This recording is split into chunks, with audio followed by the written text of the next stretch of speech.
High বন্ধুরা, তো আজকে আমি চলে এসেছি নতুন আরও একটা ভিডিও নিয়ে। তো আমি চলে এসেছি আজকে স্বামী অভয়ানন্দ গিরির আশ্রমে। তো সেটা হচ্ছে ত্রিবেণীতে। তো ত্রিবেণীর যে গঙ্গার ঘাটটা রয়েছে, তো সেই গঙ্গার ঘাটের পাশেই কিন্তু রয়েছে এই আশ্রম। তো খুব সুন্দর একটা আশ্রম। এখানে কিন্তু ব্রহ্মা বিষ্ণু মহেশ্বর এবং মা কালীর মূর্তিও কিন্তু রয়েছে এই আশ্রমে, এবং স্বামী অভয়ানন্দ গিরির মূর্তিও কিন্তু এখানে রয়েছে। তো আশ্রমটা খুবই সুন্দর একটা আশ্রম। তো তোমরা এখানে আসলেই দেখতে পারবে। তো এই আশ্রম কটা থেকে খোলে বা কটায় বন্ধ হয় সেটা তোমরা কিন্তু আমার ভিডিওর মাধ্যমে তোমরা দেখতে পারবে। আর এই আশ্রমের মধ্যে কিন্তু ফুলের বাগানও রয়েছে। খুব সুন্দর একটা নিরিবিলি পরিবেশ, গঙ্গার পাড়ে আশ্রমটা রয়েছে।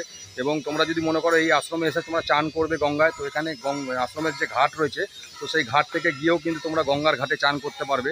তো তোমাদেরকে আমি পুরো টোটাল ভিডিওতে দেখাবো এই আশ্রমে কী কী আছে না আছে, পুরো টোটালটা কিন্তু আমি দেখাবো তোমাদেরকে। আর ভিডিওটা যদি তোমাদের ভালো লেগে থাকে তাহলে তোমরা চ্যানেলটাকে একটুখানি সাবস্ক্রাইব করে নিও, আর লাইক আর কমেন্ট করে তোমরা জানিও যে ভিডিওটা কেমন লাগলো। আর ভিডিওটাকে একটু শেয়ার করে দিও যাতে সবাই দেখতে পারে যে ত্রিবেণীতে এত সুন্দর একটা স্বামী অভয়ানন্দ গিরির আশ্রম রয়েছে। তো খুবই সুন্দর একটা আশ্রম। তো চলো তাহলে বন্ধুরা, তোমাদেরকে আমি ঘুরে টোটাল আশ্রমটা দেখাচ্ছি, আর আশ্রমে কী কী আছে সেগুলোও দেখাচ্ছি। তো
বন্ধুরা তাহলে তোমরা দেখতেই পারলে যে স্বামী অভয়ানন্দ গিরির যে আশ্রমটা, তো সেটা কীরকম বা কত সুন্দর, বা এই আশ্রমে কি কি আছে টোটালটাই কিন্তু তোমরা আমার এই ভিডিওর মাধ্যমে তোমরা দেখতে পারলে। তো ভিডিওটা দেখার পরে তোমাদের কেমন লাগলো তো সেটা কিন্তু তোমরা একটুখানি কমেন্ট করে তোমরা জানিও। আর ভিডিওটা একটুখানি শেয়ার করে দিও যাতে সবাই দেখতে পারে যে ত্রিবেণীতেও এত সুন্দর একটা আশ্রম আছে। আর চ্যানেলটাকে সাবস্ক্রাইব করে রেখো যাতে পরবর্তীকালে ভিডিও ছাড়লে তোমরা নোটিফিকেশানটা পাও এবং আমার ভিডিওটা তোমরা দেখতে পারো। তো চলো তাহলে বন্ধুরা, আজকে এই পর্যন্তই, দেখা হচ্ছে পরবর্তী ভিডিওতে।